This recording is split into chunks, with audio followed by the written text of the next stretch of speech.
दोस्तों, क्या आप जानते हैं दुनिया के नक्शे में एक ऐसी जगह है जो दिखने में तो काफ़ी बड़ी है, लेकिन यहाँ की आबादी एक कस्बे से भी कम है। यहाँ इंसानों से ज़्यादा बर्फीले भालू रहते हैं।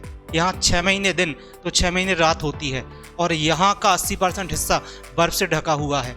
लोग इसे कहते हैं बर्फ़ का रेगिस्तान। और आज इस रेगिस्तान को लेकर दुनिया के शक्तिशाली देशों के मध्य कोल्ड वार छिड़ा हुआ है।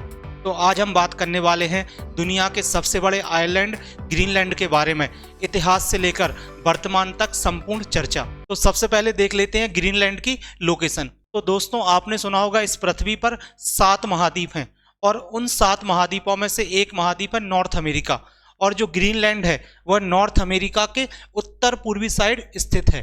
ग्रीनलैंड के पूर्व में एक महाद्वीप स्थित है जिसका नाम है यूरोप, अर्थात ग्रीनलैंड नॉर्थ अमेरिका और यूरोप महाद्वीप के मध्य स्थित है। ग्रीनलैंड के उत्तर में आर्कटिक ओशन है और नीचे साइड अटलांटिक ओशन है, अर्थात ग्रीनलैंड आर्कटिक ओशन और अटलांटिक ओशन के मध्य स्थित है। और यदि ग्रीनलैंड के आसपास हम देखें तो यहाँ पर एक देश स्थित है जिसका नाम है कनाडा, यहाँ पर एक देश स्थित है जिसका नाम है आइसलैंड, यहाँ पर डेनमार्क स्टेट है, एक डेविस स्टेट है और एक यहाँ पर बैफिन की खाड़ी है। तो यह है ग्रीनलैंड की लोकेशन। अब हम देखते हैं ग्रीनलैंड के इतिहास को कि कैसे ग्रीनलैंड का नाम पड़ा, कैसे ग्रीनलैंड डेनमार्क का हिस्सा बना।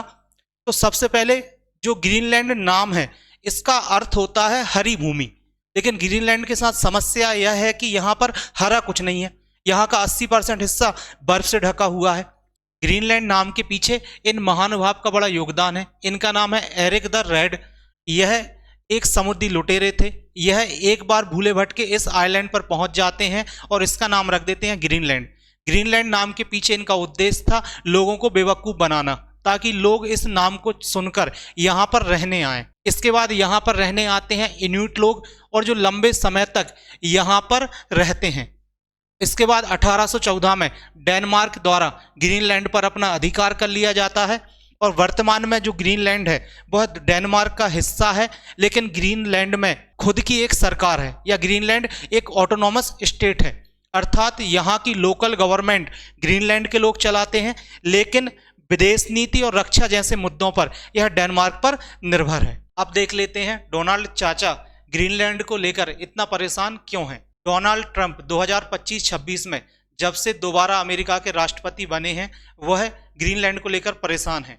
उन्होंने खुलेआम घोषणा कर दी है कि हम ग्रीनलैंड को खरीदना चाहते हैं।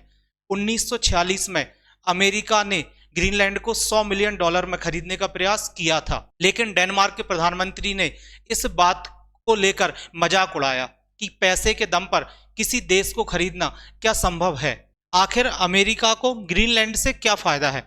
यदि अमेरिका का कंट्रोल ग्रीनलैंड पर हो जाता है तो वह यूरोप महाद्वीप के और नज़दीक पहुंच जाएगा, जिससे रसिया और चाइना जैसे देशों को कंट्रोल करने में अमेरिका को मदद मिलेगी।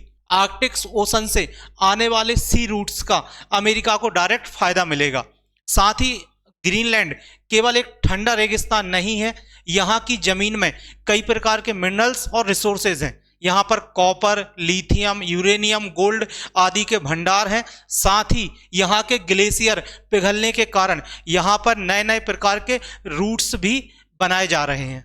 दोस्तों, क्या ग्रीनलैंड डेनमार्क का हिस्सा रहेगा, या अमेरिका इसे खरीद लेगा, या डेनमार्क से अलग होकर खुद एक देश बन जाएगा। ग्रीनलैंड की लड़ाई सिर्फ जमीन की नहीं है, आने वाले वक्त में सुपर पावर बनने की है। आपकी ग्रीनलैंड को लेकर क्या राय है, नीचे कमेंट बॉक्स में हमें बताएं। जय हिंद।